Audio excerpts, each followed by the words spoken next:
Hi, ఈరోజు మనం all India రేడియోలో ఉన్నాం. ఇక్కడ ఒక ప్రోగ్రామ్ ఇవ్వడానికి వచ్చాం. చిన్నప్పటి నుంచి మనం చూసిండొచ్చు, ఎస్పెషల్లీ మేము చిన్నప్పుడు ఉన్నప్పుడు 5th క్లాస్ కానీ 6th క్లాస్ కానీ ఉన్నప్పుడు స్కూల్లో టీచర్లు ఏం చేసేవాళ్ళంటే అప్పుడు రేడియోలు తెచ్చి క్రికెట్ కామెంటరీ ఇవన్నీ వినిపించేవాళ్ళు అనమాట. సో అది ఇంకా గుర్తుంది. ఫస్ట్ టైం కాదు, ఇది సెకండ్ టైం వచ్చాను. సో ఈ రోజు మనకు ఇంటర్వ్యూ ఉంది. ఇక్కడ టాపిక్ ఏంటంటే లంబార్ స్పాండిలోసిస్. లంబార్ స్పాండిలోసిస్ అంటే back pain. So back pain గురించి ఈ రోజు రేడియోలో మాట్లాడుతున్నాను నేను. సో దీని యొక్క లింక్ కంప్లీట్ గా డిస్క్రిప్షన్ లో ఉంటుంది. ఇక్కడ ఏమైతే మాట్లాడానో అది నేను లింక్ డిస్క్రిప్షన్ లో పెడతాను. డిస్క్రిప్షన్ లోకి వెళ్తే మీకు యూట్యూబ్ లింక్ దొరుకుతుంది. ఆ లింక్ ని క్లిక్ చేసి అసలు మనము ఈ రోజు ఆల్ ఇండియా రేడియోలో ఏం మాట్లాడామని కంప్లీట్ గా మీరు చూడొచ్చు. సో ఇది all India radio building. So ఇక్కడ మనకు చాలా ఛానల్స్ ఉంటాయి, వివిధ భారతి అని ఇంకా చాలా ఛానల్స్ ఉంటాయి అనమాట. ఇవన్నీ మీరు చూడొచ్చు.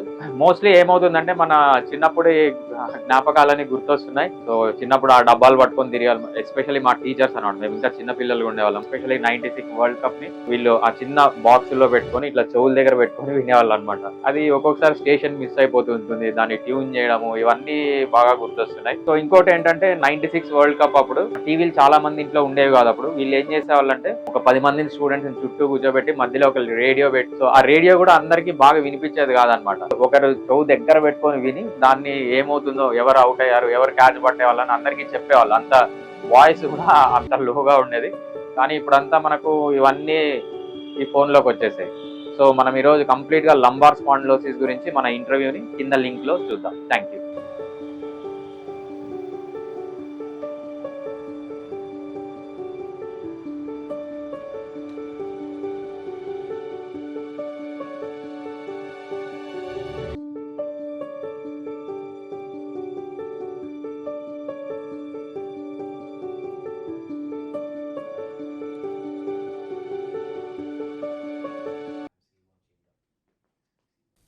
ఆకాశవాణి మన ఆరోగ్యం.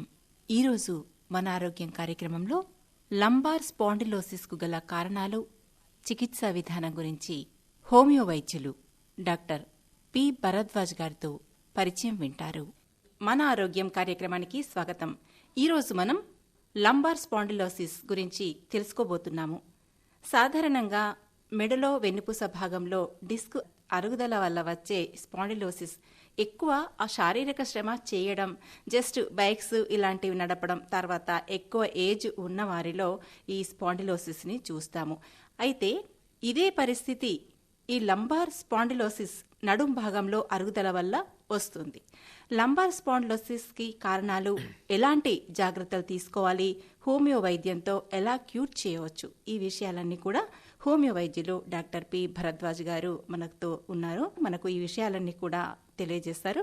డాక్టర్ గారు నమస్తే అండి. నమస్తే మేడం. లంబార్ స్పాండిలోసిస్ గురించి వివరంగా తెలుసుకునే ముందు, లంబార్ స్పాండిలోసిస్ అంటే ఏమిటి? మనకు మెడికల్లో డిఫరెంట్ టర్మ్స్ ఉంటాయి. సో లంబార్ స్పాండిలైటిస్ అని, లంబార్ స్పాండిలోసిస్ అని చాలా మెడికల్గా ఉంటాయి. సో బేసిక్గా లంబార్ స్పాండిలోసిస్ అంటే ఏంటంటే అరుగుదల. మన తెలుగు భాషలో సింపుల్గా చెప్పాలంటే వెన్నుపూస అరిగిపోవడం అనమాట. మనకు పాతకాలంలో ఎలా ఉండేదంటే మా నానమ్మ చెప్పేదన్నమాట. ఇప్పటికీ మా నానమ్మ 80 years, ఆమె ఇంట్లో ఉంటారు. సో ఆమె చెప్తుందనమాట, చిన్నప్పుడు వీళ్ళు కూర్చొని 8 years వాళ్ళందరూ కూర్చొని మాట్లాడుకునేవాళ్ళంట. అరే వీడు ముసలోడు అయిపోయినాడు, వీడికి బ్యాక్ పెయిన్ వచ్చింది, వీడు 80 yearsకే ముసలోడు అయిపోయినాడు అని మాట్లాడుకునేవాళ్ళంట. కానీ ఇప్పుడు ఏం జరుగుతుందంటే మాకు వచ్చే most of the cases 30 years నుంచి స్టార్ట్ అవుతారు. ఇంకొన్ని కేసెస్ అయితే 20 years నుంచే స్టార్ట్ అవుతారు. ఎక్కువ మెయిన్గా మేము చూసేది ఏంటంటే వీళ్ళు మనకు ఆ మధ్య కాల్ సెంటర్స్ అని కొన్ని వచ్చాయి. ఆ తర్వాత ఇప్పుడు సోషల్ ఇన్ఫ్లుయెన్సర్స్ అని, వీళ్ళకి ఏమి వీళ్ళు జస్ట్ కూర్చోవడము, ల్యాప్టాప్ ముందు కూర్చోవడము, టీవీ ముందు కూర్చోవడము, గేమర్స్ ఎక్కువ అయిపోయారు మనకు. సో మాకు వచ్చే వాళ్ళు చాలామంది గేమర్స్ వస్తారనమాట. వీళ్ళు ఏంటంటే గేమింగ్ వాళ్ళకి ఒక ప్రొఫెషన్ అంట వాళ్ళకి. సో ఈ కంటిన్యూస్గా కూర్చొని గేమ్స్ ఆడేవాళ్ళు, ఈ సాఫ్ట్వేర్ వాళ్ళు, సో వీళ్ళే ఎక్కువగా వస్తూ ఉంటారు. 20 years నుంచి స్టార్ట్ అయితే 30 years వరకు ఉంటారనమాట. బేసిక్గా ఓల్డ్ ఏజ్లో రావాల్సినది వీళ్ళకి ఏంటంటే ఆల్రెడీ చాలా అర్లీ ఏజ్లో వస్తుంది, ఎముకలు అరిగిపోవడం అనమాట. దాన్నే మనము లంబార్ స్పాండిలోసిస్ అంటాం. చాలా ఏజ్ వచ్చిన తర్వాత ఎక్కువ వయస్సు ఉన్న వారికి వచ్చే ఈ లంబార్ స్పాండిస్ అనేది ఇప్పుడు మీరు చెప్పిన పరిస్థితుల వల్ల ముందుగానే రావడం జరుగుతుంది. అయితే ఇప్పుడు లంబార్ స్పాండిలోసిస్ వచ్చే ముందు ఎలాంటి సంకేతాలు కనిపిస్తాయి అంటారండి? దీనికి లక్షణాలు కూడా ఎలా ఉంటాయి? లంబార్ స్పాండిలోసిస్ లక్షణాలు ఎలా ఉంటాయనేది చాలా ఇంపార్టెంట్. అంతకంటే ముందు అసలు ఎవరికన్నా లంబార్ స్పాండిలోసిస్ ఉంది అని వాళ్ళు ఎలా కనిపెట్టాలంటే, సో చాలా యంగ్ ఏజ్ వాళ్ళు ఏం చేస్తారంటే బ్యాక్ పెయిన్ అని వస్తారనమాట. సో బ్యాక్ పెయిన్ ఎన్ని రోజుల నుంచి ఉందంటే నెల నుంచి ఉందో లేకపోతే 6 మంత్స్ నుంచి ఉందంటారు. అది చాలా తప్పు. ఎప్పుడన్నా మీరు గుర్తుపెట్టుకోండి, బాడీలో ఏ పెయిన్ అన్నా మీరు రెస్ట్ తీసుకుంటే 2 వీక్స్ లోపల వెళ్ళిపోవాలి. ఎప్పుడైతే అది 2 వీక్స్లో నుంచి పోదో, మీకు బ్యాక్లో పెయిన్ వచ్చింది, 2 వీక్స్ అయింది, రెస్ట్ తీసుకున్నారు, పోలేదు, సో ఇమ్మీడియట్గా డాక్టర్ దగ్గరికి వెళ్ళాలి. సో ఫస్ట్ వీళ్ళు గమనించాల్సింది అది. నెక్స్ట్ ఏంటంటే, సో మనకు స్టేజెస్ బట్టి సిమ్టమ్స్ ఉంటాయి. ఫస్ట్ లోకల్గా ఉంటుంది, అంటే ఓన్లీ బ్యాక్ సైడ్ మాత్రమే ఉంటుంది. అప్పటికి ఇంకా వెన్నుపూస కానీ లేకపోతే వెన్నుపూస నుంచి బయటకు వచ్చే నరాలు కానీ ఇంకా ఇన్వాల్వ్ అయినవి అనమాట. అప్పుడు ఏముంటుందంటే మెయిన్గా వీళ్ళకి బ్యాక్లో మజిల్ స్పాజమ్ అయిపోయి స్టిఫ్నెస్ వచ్చేస్తుంది, బాగా గట్టిగా అయిపోవడము, మూమెంట్ రిస్ట్రిక్ట్ అయిపోవడము, బ్యాక్లో పెయిన్ ఉంటుంది, లోకల్గానే ఉంటుంది అనమాట. ఇది ఫస్ట్ స్టేజ్. నెక్స్ట్ స్టేజ్ని మనం ఏమంటామంటే రాడికులోపతి అంటాం. సో మనకు వెన్నుపూస ఉంటుంది, వెన్నుపూసలో స్పైన్ అంటాం దాన్ని, దాంట్లో స్పైనల్ కార్డ్ రన్ అవుతుంటుంది. స్పైనల్ కార్డ్ అంటే అదొక థిక్ నర్వ్ అనమాట. ఆ నర్వ్ నుంచి మనకు నర్వ్స్ బయటకు వస్తుంటాయి. ఎప్పుడైతే ఈ చిన్న హోల్స్ ఉంటాయి అనమాట, ఇంటర్వర్టెబ్రల్ ఫొరామెన్ అంటాం, ఆ హోల్స్ నుంచి బయటకు వస్తుంటాయి. వచ్చేటప్పుడు ఎప్పుడైతే అక్కడ కంప్రెషన్ జరిగిందో దాన్ని రాడికులోపతి, అది సెకండ్ స్టేజ్ అంటాం అనమాట. ఇక్కడికి వచ్చేటప్పుడు ఏమవుతుందంటే పెయిన్ అనేది లెగ్స్లోకి రావడము, మోకాల్లోకి రావడము, పాదాల్లోకి రావడము, దాన్ని సయాటికా అని కూడా అంటాం అనమాట. సో సయాటికా సిమ్టమ్స్ ఉంటాయి. డిస్క్ నుండి కింది భాగానికి ఇవన్నిటి కూడా రావచ్చు పెయిన్. రైట్, ఇది సెకండ్ స్టేజ్. సెకండ్ స్టేజ్లో ఇలా వస్తుంది అనమాట. అప్పుడు ఏమేమి వస్తాయి వీళ్ళకి, చాలా మంది చెప్పేది ఏంటంటే, సార్ నాకు ఒంటిపైన జర్రులు పాకినట్లుంది, లేకపోతే చీమలు పాకినట్లుంది, దీన్ని తిమ్మిర్లు రావడము, నమ్నెస్, తిమ్మిర్లు రావడము, పారాస్థీషియా అంటారనమాట. పారాస్థీషియా అంటే వియర్డ్ సెన్సేషన్స్, వీళ్ళకి నీడిల్స్తో గుచ్చినట్లు ఉండడము, పాములు పాకినట్లు ఉండడం, ఆ సెన్సేషన్స్ అన్నీ వస్తుంటాయి, ఎందుకంటే అక్కడ నరాలు దెబ్బతిని. సో ఇది మెయిన్గా. తర్వాత ఏంటంటే మజిల్ వీక్నెస్ రావడము, మజిల్స్ వీక్ అయిపోవడము, తర్వాత మజిల్స్ సన్నగా అయిపోవడము, నడిచేటప్పుడు బ్యాలెన్స్ పోవడము, ఇవన్నీ సెకండ్ స్టేజ్లో చూస్తామన్నమాట. సెకండ్ స్టేజ్ దాటింది, థర్డ్ స్టేజ్లో ఏమవుతుందంటే మెయిన్గా ఈ స్పైనల్ కార్డ్ అయితే ఏదంటే ఉంటుంది మన బ్రెయిన్ నుంచి వచ్చే తాడు లాంటిది, దానిపైన కంప్రెషన్ జరిగినప్పుడు ఏమో ఈ థర్డ్ స్టేజ్. ఇక్కడ ఏమవుతుందంటే మనకు మోషన్ ప్రాబ్లం రావడం, మోషన్ సరిగ్గా పోకపోవడం, లేకపోతే ఇన్వాలంటరీగా మోషన్ వెళ్ళిపోవడము, యూరిన్ సరిగ్గా రాకపోవడం, ఇన్వాలంటరీగా యూరిన్ వెళ్ళిపోవడము, తర్వాత సెక్షువల్ యాక్టివిటీ తగ్గిపోవడము.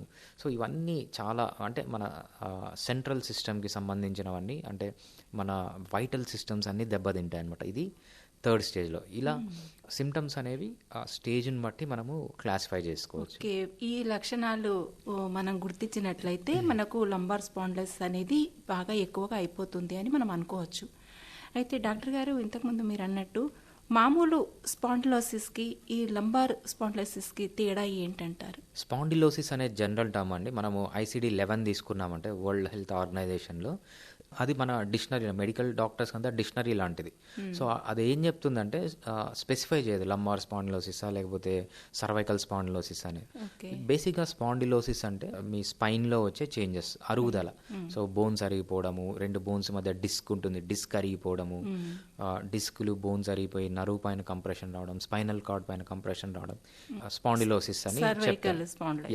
అది మెడ భాగంలో వస్తే సర్వైకల్ స్పాండిలోసిస్ అంటాం, నడుం భాగంలో వస్తే లంబార్ స్పాండిలోసిస్ అంటాం. ఈవెన్ మీరు చెప్పినట్లు మన వరల్డ్ హెల్త్ ఆర్గనైజేషన్ కూడా దాన్ని అట్లా డిఫరెన్షియేట్ చేయదన్నమాట. సో అది మనం చేసుకుంటున్నాం. అయితే డాక్టర్ గారు, ఇప్పుడు మీరు నడుం భాగంలో వస్తుంది అంటారు, ఇది ఎక్కువగా ఆడవాళ్ళకు వస్తుందా మగవాళ్ళకు వస్తుందా? ఎక్కువగా వచ్చే అవకాశం ఎవరిలో ఉంటుంది? రైట్. సో మనము దీన్ని బేసిక్గా ఇది ఒక life style disorder. So 8 years అప్పుడు 90 years అప్పుడు వచ్చిందంటే అది ఏజ్కి సంబంధించిన డిజార్డర్ అనుకోవచ్చు. ఇంత త్వరగా వచ్చిందంటే ఇది life style disorder.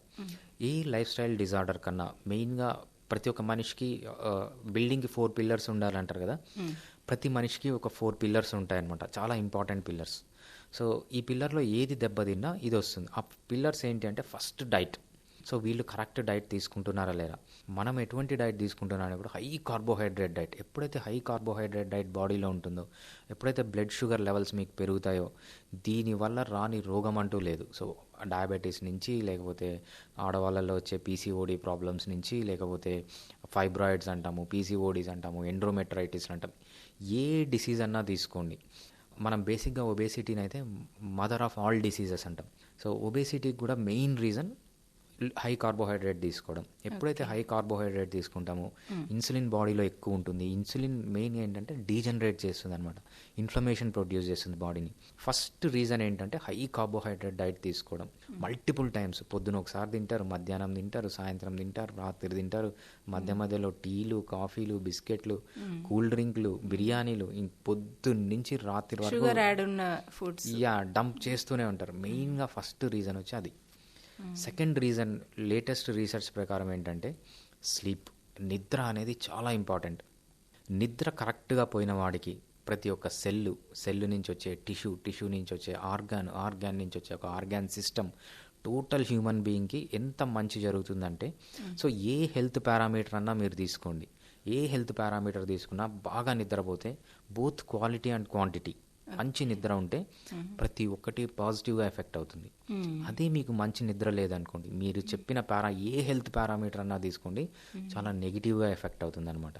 So second వీళ్ళు చేయకపోవడం ఏంటంటే నిద్ర సరిగ్గా పోరు, అసలు కొంతమంది అయితే నిద్రపోరు. అది సెకండ్ రీజన్, సెకండ్ పిల్లర్ అనమాట. థర్డ్ పిల్లర్ వచ్చి ఎక్సర్సైజ్ చేయకపోవడం. ఎక్సర్సైజ్ అనేది లైఫ్లో చాలా ఇంపార్టెంట్. అది ఏ ఎక్సర్సైజ్ అయినా చేయండి, మీరు స్విమ్మింగ్ చేస్తారా, జాగింగ్ చేస్తారా, రన్నింగ్ చేస్తారా, జిమ్కి వెళ్తారా, ఏ ఎక్సర్సైజ్ అన్నా చేయండి. సో ఏ ఎక్సర్సైజ్ చేసినా బెనిఫిట్స్ అనేవి ఉంటాయి. సిస్టమాటిక్గా మినిట్స్లో లిమిట్ టైంలో చేయాలి. రైట్, కరెక్ట్గా చేస్తే ఇది థర్డ్ పిల్లర్ అనమాట. సింపుల్ ఎక్సర్సైజ్లో మనం హై ఇంటెన్సిటీ ఇంటర్వెల్ ట్రైనింగ్ అంటాం. హై ఇంటెన్సిటీ ఇంటర్వెల్ ట్రైనింగ్ మీరు వీక్లీ వన్స్ చేసిన జీవితంలో చేయడానికి 30 minutes పట్టచ్చు, మ్యాక్సిమం 30 minutes, కొంతమంది 20 minutesలో కూడా చేయాలి. ఈ రీసెర్చ్ ఏం చెప్తుందంటే మీ లైఫ్ స్పాన్ అనేది ఎవ్రీ వీక్ ½ an hour మీరు హై ఇంటెన్సిటీ ఇంటర్వెల్ ట్రైనింగ్ చేయండి. So your life span will be extended by 10 years. So అంత ఇంపార్టెన్స్ ఉంది ఎక్సర్సైజ్కి. ఎక్సర్సైజ్ చేయకపోవడం అనేది థర్డ్ రీజన్. ఇంకా ఫోర్త్ రీజన్ అనేది స్ట్రెస్. సో మనకు పాతకాలంలో స్ట్రెస్ ఉండేది, స్ట్రెస్ అనేది బ్రీఫ్ స్ట్రెస్ ఉండేది, స్ట్రెస్ వచ్చి వెళ్ళిపోయేది అనమాట. కానీ ఇప్పుడు ఏంటంటే మనం చూస్తున్నాం 14-15 years పిల్లల నుంచి స్ట్రెస్ ఏంటంటే వాళ్ళని సరిగ్గా నిద్రపోనియారు, పొద్దున 5 గంటలకు లేపి స్కూల్కి పంపించడము, ట్యూషన్కి పంపించడం. 13-14 years వాళ్ళకి అప్పటి నుంచి ఐఐటీకి ప్రిపేర్ చేయడము, ఇవన్నీ చేయడం వల్ల చాలా స్ట్రెస్లోకి వెళ్తున్నారు. స్ట్రెస్లో ఏమవుతుందంటే మనకు మెయిన్గా క్రానిక్ స్ట్రెస్లో కార్టిజాల్ అనే హార్మోన్ రిలీజ్ అవుతుంది. ఈ కార్టిజాల్ అనే హార్మోన్ రిలీజ్ కావడం వల్ల ఏంటంటే బ్లడ్ షుగర్ లెవెల్స్ కాన్స్టెంట్గా హైలో ఉంటాయి. సో అదేవిధంగా ఇది ఇన్సులిన్ని ఇన్హిబిట్ చేస్తున్నమాట. ఎప్పుడైతే బ్లడ్లో బాగా కార్బోహైడ్రేట్ ఉండి ఇన్సులిన్ రిలీజ్ కాదు, కార్బోహైడ్రేట్ ఎక్కువ ఉండిపోతుంది. కార్బోహైడ్రేట్ పని ఏంటంటే టిష్యూ డ్యామేజ్, బాగా బోన్స్ డ్యామేజ్ చేయడం, లంబార్ స్పైన్ డ్యామేజ్ చేయడం, ఇవంతా కామన్గా చేస్తూ ఉంటుంది అనమాట ఇది. సో ఇది వచ్చేటప్పటికి ఇవి రీజన్స్. మనము ఇంకా ఆడవాళ్ళకు కొన్ని స్పెషల్ రీజన్స్ ఉంటాయి. సో ఎప్పుడైతే ఒబేసిటీ అవుతుందో, ఫైబ్రాయిడ్స్ రావడము, లేకపోతే పీసీఓడీస్ రావడము, పీసీఓడీస్ వచ్చిన వెంటనే ఓవరీస్ రిమూవ్ చేయడము, యూటరస్ రిమూవ్ చేయడము, దీనివల్ల ప్రాబ్లమ్స్ ఏంటంటే వాళ్ళకు న్యాచురల్గా ఉండాల్సిన హార్మోన్స్ తగ్గిపోయి, సో ఈ హార్మోన్స్ పని ఏంటంటే బేసిక్గా ఈస్ట్రోజన్, ప్రొజెస్ట్రోన్ అనేది ఆస్టియోప్రొటెక్టివ్, అంటే మీ బోన్స్ వీక్ కాకుండా చూస్తాయన్నమాట. ఎప్పుడైతే వీటిని తీసేస్తారో బోన్స్ వీక్ కావడము, దాని ద్వారా ఈ లంబార్ స్పాండిలోసిస్లు ఇవన్నీ రావడం చూస్తూ ఉంటాం. సో విమెన్కి అయితే బేసిక్గా ఈ ఎర్లీ మెనోపాజ్. ఇంకా మెన్కి అయితే మెయిన్ రీజన్ ఏంటంటే వాళ్ళు చేసే పనిని బట్టి అనమాట. ఎక్కువ బైకులు నడపడము, ఎక్కువసేపు కూర్చోవడము, తర్వాత రోడ్ సైడ్ ఎక్కువ అమాలి పనులు వీళ్ళు చేసే వాళ్ళకి చాలా త్వరగా అరిగిపోతుంటాయి. అంటే ఆడవాళ్ళకి కొన్ని రిస్క్ ఫ్యాక్టర్స్ ఉన్నాయి, మగవాళ్ళకి రిస్క్ ఫ్యాక్టర్స్ ఉన్నాయి. బట్ మెయిన్ వచ్చి మనం ఈ చెప్పుకున్న 4 pillars. అయితే డాక్టర్ భరద్వాజ్ గారు, మరి ఈ లంబార్ స్పాండిలోసిస్ని ఎలాంటి పరీక్షలు చేసి మనము ఈ డిసీజెస్ ఇది అని మనము గుర్తించవచ్చు? మరి దీంట్లో ఏమన్నా సాంప్రదాయక చికిత్సలు కానీ, మరి ఇంగ్లీష్ మెడిసిన్స్ కూడా ఉంటాయి కదా, ఇవి లేకుంటే అల్లోపతిలో అయితే ఎట్లా ఉంటుంది ట్రీట్మెంట్? మెయిన్గా ఏంటంటే మనము లంబార్ స్పాండిలోసిస్ వచ్చింది అనేది చాలా సింపుల్ అండి కనుక్కోవడం. ఒక సింపుల్ ఎక్స్రే తీస్తే తెలిసిపోతుంది. ఎక్స్రే మనము లంబార్ ఎక్స్రే అంటాం. ఏపీ లాటరల్ వ్యూస్ అని ఉంటాయి, చాలా సింపుల్ ఎక్స్రే చూస్తే తెలిసిపోతుంది. అది ఇనిషియల్ స్టేజ్లో. సో దాంట్లో మనకేమన్నా 2 డిస్క్ స్పేస్ తగ్గిపోయిందా, లేకపోతే బోన్ ఏమన్నా డెన్సిటీ తగ్గిపోయిందా, ఎక్స్ట్రా బోన్ గ్రోత్స్ ఏమన్నా ఫామ్ అయ్యా, ఇవి మనకు దీంట్లో క్లియర్గా తెలుస్తాయి. కొంచెం అడ్వాన్స్డ్ స్టేజ్ మనము సెకండ్ స్టేజ్ థర్డ్ స్టేజ్లోకి వచ్చేటప్పటికి ఏమంటే కంపల్సరీ ఎంఆర్ఐ తీయమంటాం. ఎంఆర్ఐలో మనకు తెలిసేది ఏంటంటే మెయిన్గా third stage fourth stage changes. So ఈ బోనీ చేంజెస్తో పాటు నరువు రూట్ పైన ఏమైనా కంప్రెస్ అవుతుందా, ఎంత కంప్రెస్ అయింది, ఎంత నరువు డ్యామేజ్ అయింది, లేకపోతే స్పైనల్ కార్డ్, మన మెయిన్ స్పైనల్ కార్డ్ ఉంటుంది కదా, స్పైనల్ కార్డ్ పైన ఏమైనా కంప్రెషన్ జరిగిందా, ఎంతవరకు కంప్రెషన్ జరిగింది, బోన్లో ఎంత డెన్సిటీ ఉంది, ఆస్టియోఫైట్స్ ఏమన్నా ఫామ్ అయ్యాయా, చుట్టూ మజిల్స్ ఎలా ఉన్నాయి, టెండాన్స్ ఎలా ఉన్నాయి, లిగమెంట్స్ ఎలా ఉన్నాయని మనకి ఎంఆర్ఐలో చాలా క్లియర్గా తెలుస్తుంది అనమాట. ఇది దీంతో పాటు మనం మెయిన్గా చూసేది ఏంటంటే వీళ్ళల్లో అర్లీ ఏజ్లోనే calcium deficiency, vitamin D deficiency. So ప్రతి ఒక్కరు ఈ కాల్షియం టెస్ట్ ప్లస్ సీరంలో ఎంత కాల్షియం ఉంది, అదేవిధంగా విటమిన్ డి లెవెల్స్ ఎలా ఉన్నాయని చాలా చూసుకోవాలి. ఎస్పెషల్లీ ముస్లిం విమెన్ ఎప్పుడైతే బుర్కాలు వేసుకొని తిరుగుతుంటారో వీళ్ళకి ఆ సన్ రేస్ పడవు. సో అది చాలా ఇంపార్టెంట్. అపార్ట్మెంట్స్ లో ఉన్న వాళ్ళకి కూడా విటమిన్ డి ప్రాబ్లం చాలా ఉంటుంది. దాంతోపాటు మనం రీసెంట్గా చూసేది ఏంటంటే విటమిన్ బి12 డెఫిషియన్సీ, ఎస్పెషల్లీ వెజిటేరియన్స్లో వస్తుంది అనమాట. వెజిటేరియన్స్ అనేవాళ్ళు మామూలుగా మంచిగా పాలు తీసుకోవాలి, తర్వాత మనకు పన్నీర్ అని వస్తుంది, చీజ్ అని వస్తుంది, కనీసం ఇవన్నా రెగ్యులర్గా తీసుకోవాలి. ఇవి కూడా తక్కువ తీసుకునే వాళ్ళకి ఏమవుతుందంటే విటమిన్ బి12 డెఫిషియన్సీ వస్తుంది. సో ఈ 3 పరీక్షలు వీళ్ళు రెగ్యులర్గా చేయించుకోవాలి. దీంతో పాటు ఒక్కొక్కసారి ఏమవుతుందంటే కొన్ని వేరే డిసీజెస్ వల్ల, అంటే మెటబాలిక్ డిజార్డర్స్, మీకు థైరాయిడ్ ఉంది, it can lead in to this problem అనమాట. లేకపోతే పీసీఓడి ఉంది, దట్ కెన్ ఆల్సో లీడ్. అదేవిధంగా కొన్ని గౌట్ అని ఒక డిసీజ్ ఉంటుంది. గౌట్ అంటే ఇట్స్ అ మెటబాలిక్ డిజార్డర్. ఆ డిసీజ్ వల్ల కూడా ఈ ప్రాబ్లమ్స్ వస్తాయి. అదేవిధంగా రుమటాయిడ్ ఆర్థరైటిస్ అంటాం అనమాట. రుమటాయిడ్ ఆర్థరైటిస్ అనేది ఒక ఆటో ఇమ్యూన్ డిజార్డర్. దాంట్లో కూడా మనకు ఈ బోనీ చేంజెస్ అనేవి వస్తుంటాయి. సో మనకు డౌట్ వచ్చిన అంటే ఓన్ ట్రీట్మెంట్. సో చాలామంది ఏం చేస్తున్నారంటే యూట్యూబ్ చేసో, లేకపోతే గూగుల్ చేసో, లేకపోతే చాట్ జీపీటీ చేసో వాళ్ళ ఓన్ ట్రీట్మెంట్ తీసుకుంటున్నారు. సో ఎందుకంటే వాళ్ళ ఓన్ ట్రీట్మెంట్ అంటే ఇవన్నీ రూల్ అవుట్ చేయలేరు. సో కాబట్టి మేము సజెస్ట్ చేసేది ఏంటంటే మీరు చెప్పినట్లు ఇమ్మీడియట్గా ఏ ప్రాబ్లం ఉన్నా ఒక స్పెషలిస్ట్ని కన్సల్ట్ చేసి ఆ ప్రాబ్లమ్ని రూట్ కాజ్ నుంచి అడ్రస్ చేస్తే మనకు రిజల్ట్ అనేది చాలా బాగుంటుంది. ఫస్ట్ స్టేజ్ లోనే కనుక్కుంటే బెటర్. ఏదైనా కానీ కాస్త ఉండగానే మనం డాక్టర్ దగ్గరికి వెళ్తే మనం ఇలాంటి పరీక్షలు చేయించుకుంటే త్వరగా మనం నయం చేసుకోవచ్చు. అయితే డాక్టర్ గారు, ఇప్పుడు లంబార్ స్పాండిలోసిస్ కు హోమియోపతి వైద్యం ఎలా సహాయపడుతుందంటారండి? ఈ మెడిసిన్ తో ఎలా క్యూర్ అవుతుంది? ఎంతకాలం కూడా మరి ఈ మెడిసిన్ ని వాడాలి? సో హోమియోపతిలో చాలా ఎక్సలెంట్ మెడిసిన్స్ ఉంటాయండి లంబార్ స్పాండిలోసిస్లో. బేసిక్గా మనం అలోపతితో కంపేర్ చేస్తే, అలోపతి అంటాము, లేకపోతే వెస్ట్రన్ మెడిసిన్ అంటాము, లేకపోతే ఇంగ్లీష్ మెడిసిన్ అంటాము. దీన్నే మీరు ఇంటి దగ్గర ఉన్న డాక్టర్ దగ్గరికి వెళ్ళి తీసుకునే ట్రీట్మెంట్, లేకపోతే ఒక ఆర్థోపెడిషియన్, ఒక న్యూరో సర్జన్, లేకపోతే మనం కార్పొరేట్ హాస్పిటల్కి వెళ్ళి తీసుకునే ట్రీట్మెంట్ని కన్వెన్షనల్ ట్రీట్మెంట్ అంటాం, అలోపతి ట్రీట్మెంట్ అంటాం. దీంట్లో మెయిన్గా మనం చూసే ప్రాబ్లం ఏంటంటే they don't have cure. So అక్కడ మనకి ఏం జరిగింది, బోన్ అరిగిపోయింది. ఆ బోన్ని రీజనరేట్ చేయడానికి ఎటువంటి మెడిసిన్స్ లేవు. ఎప్పుడైతే బోన్ అరిగిపోయి అక్కడ మజిల్స్ పైన, లేకపోతే నర్వ్ పైన, లేకపోతే స్పైనల్ కార్డ్ పైన ప్రెషర్ పెడుతుందో వీళ్ళు ఏం చేస్తారంటే పెయిన్ వస్తుంది. సో పెయిన్ కిల్లర్స్ మాత్రం ఇస్తారు, పెయిన్ని మాత్రం చంపేస్తారు. కానీ అక్కడ ఉన్న డ్యామేజ్ అలానే ఉంటుంది అనమాట. డ్యామేజ్ని టచ్ చేయరు. బోన్ డ్యామేజ్ అవుతూనే ఉంటుంది, డిస్కులు డ్యామేజ్ అవుతూనే ఉంటాయి, నరాలు డ్యామేజ్ అవుతూనే ఉంటుంది. జస్ట్ వీళ్ళు పెయిన్ కిల్ చేస్తారనమాట. మనకు తెలుసు పోనీ అవి పోతే పోనీ పెయిన్ అన్నా తగ్గుతుందంటే ఈ పెయిన్ కిల్లర్స్ ఏంటి, చాలా సైడ్ ఎఫెక్ట్స్ ఉంటాయి. అది మీ కిడ్నీ పైన ప్రాబ్లం రావచ్చు, లివర్ పైన ప్రాబ్లం రావచ్చు, స్టమక్ పైన ప్రాబ్లం రావచ్చు, మీ నర్వ్స్ పైన ప్రాబ్లం రావచ్చు. సో ఏ విధంగా తీసుకున్నా పెయిన్ కిల్లర్స్కి చాలా సైడ్ ఎఫెక్ట్స్ ఉన్నాయి. నెక్స్ట్ స్టేజ్లో వీళ్ళు ఏం చేస్తారంటే స్టెరాయిడ్స్ ఇస్తారు. స్టెరాయిడ్స్ ఇమ్మీడియట్గా మీకు పెయిన్ తగ్గుతుంది. కాకపోతే నెక్స్ట్ ఏమవుతుంది, ఈ స్టెరాయిడ్స్ తీసుకోవడం వల్ల మీకు ఇమ్యూనిటీ పడిపోతుంది, చాలా సైడ్ ఎఫెక్ట్స్ ఉంటాయన్నమాట. మీ గ్లూకోజ్ లెవెల్స్ పెరిగిపోతాయి, ఇన్సులిన్ రిలీజ్ కాదు. సో మళ్ళీ ఈ హైపర్ గ్లూకోజ్ స్టేట్ ఏదైతే ఉంటుందో ఆ స్టేట్లోకి వెళ్ళి మళ్ళీ ఫర్దర్ డ్యామేజ్ అవుతుంది అనమాట. ఒక్కసారిగా ఈ స్టెరాయిడ్ స్టాప్ చేస్తే నెక్స్ట్ వచ్చే ప్రాబ్లమ్స్ ఏంటంటే రీబౌండ్ అంటాం. ముందు కంటే ఎక్కువ ప్రాబ్లమ్స్ ఇంకా వస్తాయన్నమాట ఈ స్టెరాయిడ్స్ వల్ల. ఫర్ ఎగ్జాంపుల్ ఇప్పుడు మీకు బ్యాక్ పెయిన్ అనేది 10%లో ఉందనుకోండి. సో ఈ స్టెరాయిడ్స్ యూజ్ చేసి స్టాప్ చేయడం వల్ల అది 50%కి 60%కి వెళ్తుంది. బోత్ ఇంటెన్సిటీలో ఎక్కువ అవుతుంది, డ్యూరేషన్లో ఎక్కువ అవుతుంది, ఫ్రీక్వెన్సీలో కూడా ఎక్కువ అవుతుంది అనమాట. సో మనకు ఇది ప్రాబ్లమ్స్ లేదు. ఫైనల్ స్టేజ్లో వీళ్ళు ఏం చెప్తారంటే థర్డ్ స్టేజ్ ఫోర్త్ స్టేజ్లో సర్జరీకి వెళ్ళిపోండి అంటారు. సర్జరీకి పోతే ఏంటి, సర్జరీ అనేది బ్యాక్ మన స్పైనల్ కార్డ్ అనేది చాలా సెన్సిటివ్. అది మన చాలా వైటల్ ఆర్గాన్స్కి, మన రీప్రొడక్టివ్ ఆర్గాన్స్కి, లేకపోతే డైజెస్టివ్ ఆర్గాన్స్కి, యూరినరీ ఆర్గాన్స్కి, కింద కాళ్ళకి అంతా లింక్ అయి ఉంటుంది. ఒక్కొక్కసారి ఏమవుతుందంటే సర్జరీ ఫెయిల్ అయితే ఇవన్నీ కంప్లీట్‌గా ప్యారలైజ్ కావడం. సర్జరీ 100% సక్సెస్ రేట్ అనేది ఉండదనమాట. సక్సెస్ రేట్ కూడా తక్కువ ఉంటుంది. సో, ఇంత చేసి సర్జరీ చేసుకున్న చాలా కాంప్లికేషన్స్. సో, బోన్ అనేది బేసిక్ అక్కడ పాథాలజీని అడ్రస్ కాదు. సో, సర్జరీ అనేది కొంచెం అక్కడ తీసేసి డీకంప్రెస్ చేస్తారు.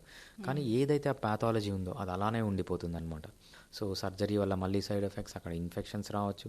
సర్జరీ చేసినంత మాత్రాన కంప్లీట్‌గా తగ్గిపోయిందని కాదు. మళ్ళీ ఒక 2, 3 ఇయర్స్‌కి మళ్ళీ రావచ్చనమాట. ఇది మనం అలోపతిలో ఎంత తీసుకున్నా ఇన్ని డిసడ్వాంటేజెస్ ఉన్నాయి. డాక్టర్ గారు, ఇప్పుడు మనం హోమియో మెడిసిన్ తీసుకుంటే మనం స్టార్టింగ్ స్టేజ్లో గుర్తించి హోమియో మెడిసిన్ స్టార్ట్ చేస్తే బెటర్ అనుకుంటా. మరి ఇది ఎట్లా, హోమియో మెడిసిన్ ఎలా పనిచేస్తుంది లంబార్ స్పాండిలోసిస్కి, ఈ విషయం? చాలా మంచి క్వశ్చన్ అండి. ఎందుకంటే మీరు చెప్తున్నారు చాలా త్వరగా స్టార్ట్ చేస్తే ఎలా ఉంటుంది. త్వరగా స్టార్ట్ చేస్తే రిజల్ట్ అనేవి చాలా బాగుంటాయి. సో, ఎందుకంటే ఇనీషియల్ స్టేజ్లో వచ్చింది అనుకోండి, హోమియోపతిలో ఎక్సలెంట్ మెడిసిన్స్ ఉన్నాయి. సో, మీకు ఏదైతే బోన్ అరిగిపోయిందో ఆ బోన్ని రీజనరేట్ చేయొచ్చు. ఏదైతే నర్వ్ డ్యామేజ్ అయిందో ఆ నర్వ్ని కొద్దిగా రీజనరేట్ చేయొచ్చు. స్పైనల్ కార్డ్ని లైట్గా, దానిపైన మైలిన్ షీట్స్ అవన్నీ ఉంటాయి, అవన్నీ కొంచెం రికవరీ చేయొచ్చు అనమాట ఇనిషియల్ స్టేజ్లో. మనకు డిస్క్ అంటాము, ఇవన్నీ రికవర్ చేయొచ్చు ఇనిషియల్ స్టేజ్లో. సో, అదే లేట్ స్టేజ్లో వచ్చారనుకోండి రికవర్ చేయొచ్చు, కానీ అంత రికవర్ చేయలేమన్నమాట. సో, మేబీ ఇనిషియల్గా వస్తే ఇమ్మీడియట్గా మీరు నార్మల్ స్టేజ్కి వెళ్ళిపోవచ్చు. కాకపోతే లేట్ స్టేజ్ అయిందనుకోండి అప్పుడు ఏమవుతుందంటే రికవరీ అనేది చాలా కష్టమవుతుంది, స్లో అవుతుంది. సో, బాగుంటుంది. కాకపోతే మీరు చెప్పినట్లు మాకు వచ్చే కేసెస్ ఏంటంటే బ్యాక్ పెయిన్ వస్తే అన్ని పెయిన్ కిల్లర్స్ తీసుకొని ఒక 10 మంది డాక్టర్లను తిరిగి కొన్ని సంవత్సరాల తరబడి అయిపోయిన తర్వాత లాస్ట్కి వస్తారనమాట. వాళ్ళు ఎప్పుడైతే ఇంకా మీరు మెడిసిన్స్ పని అయిపోయింది, సో మెడిసిన్స్ ఇంకా మీకు పని చేయవు, మీ లివర్ డ్యామేజ్ అయింది, కిడ్నీ డ్యామేజ్ అయింది, అన్ని సైడ్ ఎఫెక్ట్స్ వచ్చేసినాయి, డిసీజ్ కూడా ఎక్కువైపోయింది, ఇంకా మీరు ఏంటంటే ఫైనల్గా సర్జరీకి పోవాలి. సర్జరీ చేస్తే మీరు మళ్ళీ లేచి నడుస్తారో లేదో కూడా డౌటే, మీరు డిసైడ్ చేసుకొని రండి అన్నప్పుడు వీళ్ళు ఏం చేస్తారంటే అప్పుడు చూస్తారు గూగుల్లోకి వెళ్ళి, అది మళ్ళీ గూగుల్లోకి వెళ్ళి లేకపోతే యూట్యూబ్లో వీడియోలోకి వెళ్ళి చూస్తారు, ఎవరో హోమియోపతి డాక్టర్ చెప్పింటారంట మంచి అప్పుడు వస్తారనమాట. సో, అప్పుడు వచ్చినా కూడా చాలా ఎక్సలెంట్గా మెడిసిన్స్ ఉంటాయి. మాకు వచ్చే కేసెస్ అన్నీ ఎక్కువ ఇవే ఉంటాయి. వీళ్ళు ఏం చేస్తారంటే ఒక 100 కేసులు వచ్చాయనుకోండి మా దగ్గరికి, సార్ ఇమ్మీడియట్గా మాకు అలోపతిలో రేపు సర్జరీ చేయించుకోమన్నారు అని వచ్చారనుకోండి, దాంట్లో మేము ఏం చేస్తామంటే 95 మందికి సర్జరీ వరకు పోకుండా కాపాడచ్చు అనమాట. అంత సివియర్ కేసెస్లో కూడా ఈ 100 మందిలో 95 మంది వెళ్ళారు. ఇంకా 5 మెంబర్స్ అన్ఫార్చునేట్ పీపుల్ ఉంటారు, ఎందుకంటే వాళ్ళకి ఆల్రెడీ బాగా డ్యామేజ్ అయి ఉంటుంది, 3rd స్టేజ్లో ఉంటుంది, స్పైనల్ కంప్రెషన్ జరుగుతూ ఉంటుంది, ఏజ్ కూడా ఎక్కువే ఉంటుంది, తర్వాత వాళ్ళ ఫిజికల్గా కండిషన్ కూడా బాగుండదు. వీళ్ళు ఒక 5% వాళ్ళు కంపల్సరీ సర్జరీకి వెళ్తారు. బట్ సర్జరీ పోస్ట్ చేసిన వాళ్ళు 95 మంది హోమియోపతి ట్రీట్మెంట్ తీసుకుంటే, సో అంటే కంప్లీట్గా రివర్స్ చేయలేం, కానీ సర్జరీ వరకు పోకుండా వీళ్ళని లైఫ్ లాంగ్ కాపాడుతుంటూ రావచ్చు. సో, ఇవైతే చాలా కేసెస్ ఉన్నాయి మన దగ్గర. లేదు మీరు చెప్పినట్టు అర్లీగా వచ్చారంటే ఇంకా హోమియోపతి ట్రీట్మెంట్కి తిరుగులేదు. మెడిసిన్ తీసుకోవడం చాలా మంచిది, తొందరగానే క్యూర్ అవుతుంది. అంటే దాదాపు ఒక 2-3 నెలలు వాడితే సరిపోతుంది అంటారా? హోమియో మెడిసిన్ ఎంతకాలము కంటిన్యూగా వాడతారంటారు? రైట్. సో, మనకు 3rd స్టేజ్ కానీ 4th స్టేజ్ కానీ ఉంటే మనకి ఏంటంటే లైఫ్ లాంగ్ వాడాల్సి వస్తుంది. లేదు అర్లీ స్టేజ్లో ఉందంటే కొన్ని రోజులు వాడి మానేయచ్చు. సో, మనకు హోమియోపతిలో అడ్వాంటేజ్ ఏంటంటే మీరు రెగ్యులర్గా మెడిసిన్ తీసుకున్న, సంవత్సరాల తరబడి తీసుకున్న సైడ్ ఎఫెక్ట్స్ అనేవి ఉండవు అనమాట. సో, సైడ్ ఎఫెక్ట్స్ ఉన్నా కూడా చాలా కొద్దిగానే ఉంటాయి. ఆ సైడ్ ఎఫెక్ట్స్ని కవర్ చేయడానికి కూడా మన హోమియోపతిలో చాలా మంచి మెడిసిన్స్ ఉన్నాయి. బేసిక్గా homeopathy treatment long lasting treatment without side effects, అది మెయిన్గా అలోపతికి మనకి డిఫరెన్స్ వస్తుంది. అదేవిధంగా ఎంత క్విక్గా జరుగుతుందంటే కొన్ని కేసెస్లో అలోపతి కంటే క్విక్గా రిలీఫ్ ఉంటుంది, పెయిన్ అనేది మనం ఇమీడియట్గా తగ్గించేస్తాం. సో, హోమియోపతి డాక్టర్కి పెయిన్ తగ్గడం అనేది కష్టం కాదు. ఎందుకు మనం రెగ్యులర్గా మెడిసిన్ తీసుకోమంటామంటే ఆ బోనీ చేంజెస్ని రివర్స్ చేయొచ్చు, ఫర్దర్గా బోన్ డ్యామేజ్ కాకుండా కాపాడచ్చు, సో నర్వ్ డ్యామేజ్ కాకుండా కాపాడచ్చు, అక్కడ టెండాన్స్, లిగమెంట్ ఏవైతే ఉన్నాయో వాటి అన్నిటిని ప్రొటెక్ట్ చేయొచ్చు. సో, రెగ్యులర్గా తీసుకుంటే వీళ్ళకి అరుగుదల తగ్గిపోతుంది, ఒక్కొక్కసారి లైట్గా రీజనరేట్ అయ్యే ఛాన్స్ కూడా ఉంటుందన్నమాట. ఓకే, అయితే డాక్టర్ గారు చివరగా మా శ్రోతలకు తెలియజేయండి, ఈ లంబార్ స్పాండిలోసిస్ కోసం ఎలాంటి జాగ్రత్తలు తీసుకోవాలి? రైట్. లంబార్ స్పాండిలోసిస్కి జాగ్రత్తలు అంటే మనం మెయిన్గా చూడాల్సింది 4 అండి. మంచి డైట్ తీసుకోండి, ఎస్పెషల్లీ లో కార్బోహైడ్రేట్ డైట్ తీసుకోండి. సో, ఎప్పుడైతే మీ కార్బోహైడ్రేట్ తగ్గిపోతుందో మీ కంటెంట్లో, మీ ఫుడ్ కంటెంట్లో, మీకు ఒబేసిటీ రాదు. సో, ఇన్ఫ్లమేషన్ అనేది బాడీలో తగ్గిపోతుంది. నెక్స్ట్ ఏంటంటే మీరు చేయాల్సింది మంచిగా నిద్రపోండి, నిద్ర అనేది చాలా ఇంపార్టెంట్. సో చిన్నపిల్లలు ముసలి వాళ్ళు అయితే ఎంతసేపు నిద్రపోవాలంటే అంతసేపు నిద్రపోనివ్వండి. సో యంగ్ అడల్ట్ అయితే 7 to 9 hours, both quality and quantity. So pitch dark రూమ్లో నిద్రపోండి, ఫోన్లన్నీ ఆఫ్ చేసేసేయండి. రాత్రి ఎవరు ఫోన్ చేసినా లిఫ్ట్ చేయకూడదు ఇంకా. సో అలా స్లీప్ని ఇంప్రూవ్ చేసుకోండి. నెక్స్ట్ ఏంటంటే రెగ్యులర్గా ఎక్సర్సైజ్ చేయండి. సో మీకు నచ్చిన ఎక్సర్సైజ్, ఈ ఎక్సర్సైజ్ అనే కాదు, ఏ ఎక్సర్సైజ్ అన్నా చేయొచ్చు. ఎస్పెషల్లీ మీరు కోర్ స్ట్రెంగ్తన్ చేయాలి అంటే మీ abdomen muscles, side muscles, back muscles, total మీ కోర్ని అంటే మీ అబ్డామినల్ ఏరియాని, మీ బ్యాక్ని స్ట్రెంగ్తన్ చేయండి. సో ఏదో ఒక స్పెసిఫిక్ ఎక్సర్సైజ్కి మాత్రం ఫిక్స్ కాకండి. దాని తర్వాత వీలైనంత తక్కువ స్ట్రెస్లో ఉండండి. ఎంత తక్కువ స్ట్రెస్లో ఉంటే అంత తక్కువ ఇన్ఫ్లమేటరీ హార్మోన్స్ రిలీజ్ అవుతాయి. సో మీకు మంచిగా గ్రోత్ హార్మోన్ రిలీజ్ అవుతుంది. ఇవన్నీ ఎనబాలిక్ హార్మోన్, గ్రోత్ హార్మోన్ అనేది ఎనబాలిక్ హార్మోన్. సో మీకు మజిల్స్ గట్టిగా పడడం కానీ, బోన్స్ గట్టిగా పడడం కానీ బాగా జరుగుతుంది. దీంతో పాటు మీరేంటంటే కొన్ని బ్యాక్ సంబంధించిన exercises. So already back pain వచ్చిన వాళ్ళు స్ట్రైట్గా లేచి నిలబడకపోవడం, కూర్చోకుండా, లేకపోతే మీరు లేసేటప్పుడు కొంచెం సపోర్ట్ తీసుకొని లేయడము, బెడ్ పై నుంచి లేసేటప్పుడు పక్కకు వంగి లేయడము, అదేవిధంగా నేలపైన పడుకోకుండా ఉండడము, నేలపైన కూర్చోకుండా ఉండడము, ఇవన్నీ చేస్తే మీకు ఇమ్మీడియట్గా పెయిన్ అనేది తగ్గుతుంది. సో ఈ జాగ్రత్తలు తీసుకోవడం మంచిది.